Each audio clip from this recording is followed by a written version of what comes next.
Shumë dhe mësyri. Dhe po I duhet më nxjerr. Po I duhet nxjerr të shpëtoj tetrin.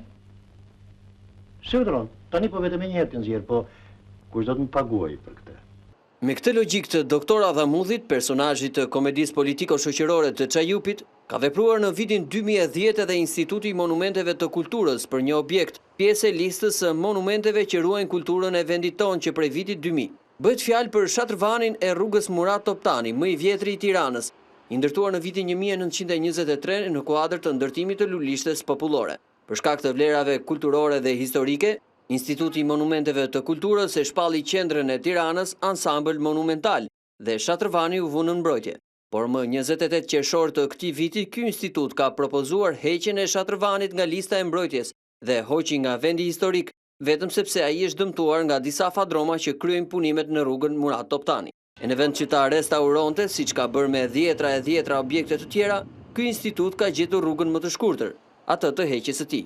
Ndërsa argumenti I dhënë nga drejtori I Institutit të Monumenteve të Kulturës rrëzon edhe vetë historinë. Unë nuk jam në gjendje të kuptoj përse për një Shatrvan komplet ordiner, I cili është vënë në 2007 në mbarojtje bashkë me një kabinë elektrike dhe ajo pa në një vlefë të veçantë që për mua unë nuk do t'i vija fare këto, bëhet një problem kaq I madh I gjithë shtypit, në një kohë që këta vetë personat që kanë ngritur këtë problem, që I përkasin kahjes tjetër, nuk ndihen fare për shkatrimin e lulishtes para ministrive. Mua më duket se neve kapemi me sende që nuk kanë në një vlefë të veçantë, jo thashë është një monument I cili është futur në mënyrë artificiale 2007, edhe hynte në kontradikt me atë zonën që bëhet diku ke Kalaja e Tiranës me fjalë ke Akademia.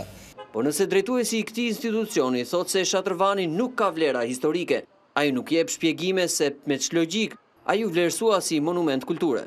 Këtë na e shpjegon ish drejtuesi I këtij instituti, Gjera Karaiskaj. Habit kjo puna e Shatrvanit si I ka shpëtuar institutit kur ata ruanin edhe gurët e kaldrëmit, mos na dalin në kaldrëm ta ruajnë të dali Shatrvani për para ta prishin. Tash duhet pyetur dhe thia më kush I ka thënë atyre që ta prishin, se ata me sa I di unë, sa janë nuk prishin gjë, pa I thënë njeri. Në vendet tjera ballkanike shumë nga këta janë prishur, më vonë janë penduar, tash s'kan ku t'i gjejnë më. Ne na ruheshin akoma shumë prej tyre, megjithëse një pjesë e madhe ishin prishur gjatë periudhës komunizëm. Duke qartë se Instituti I Monumenteve të Kulturës ka gjetur rrugën më të shkurtër të mundshme për t'i dhënë zgjidhje me këtë logjik adhamudhiane dëmtimit të këtij monumenti. I njëjti institut me mosveprimin e tij është bërë bashkautor I shkatërimit të sheshit Skënderbej, I klasifikuar si monument kulture në kohën kur kryetari aktual I Bashkisë së Tiranës Edi Rama ishte ministër I Kulturës. Ndoshta edhe këtu Instituti I Monumenteve të Kulturës nuk ka parë ndonjë vlerë historike, por historia na kujton të kundërtën. Ndaj ne po përmendim vetëm disa fakte të tilla për Shatrvanin në fjalë. Në kohën e Turqisë, zona ku sot gjendet lulishtja shërbente si sheshi I godinës qeveritare. Aty gjendej bashkia e qytetit dhe nënprefektura.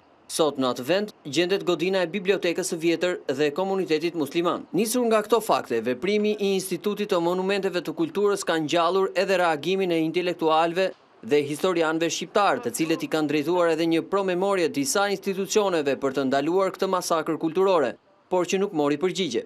Ndaj duke ju kundërvënë logjikës adhamudhiane të Shqipërisë së viteve 30, edhe televizioni Klan u bën thirrje të gjithë institucioneve që mund të ndalojnë këtë masakër, që të frenojnë fadromat e shkatërimit dhe të bëhen mbrojtës të trashëgimisë së kulturës shqiptare.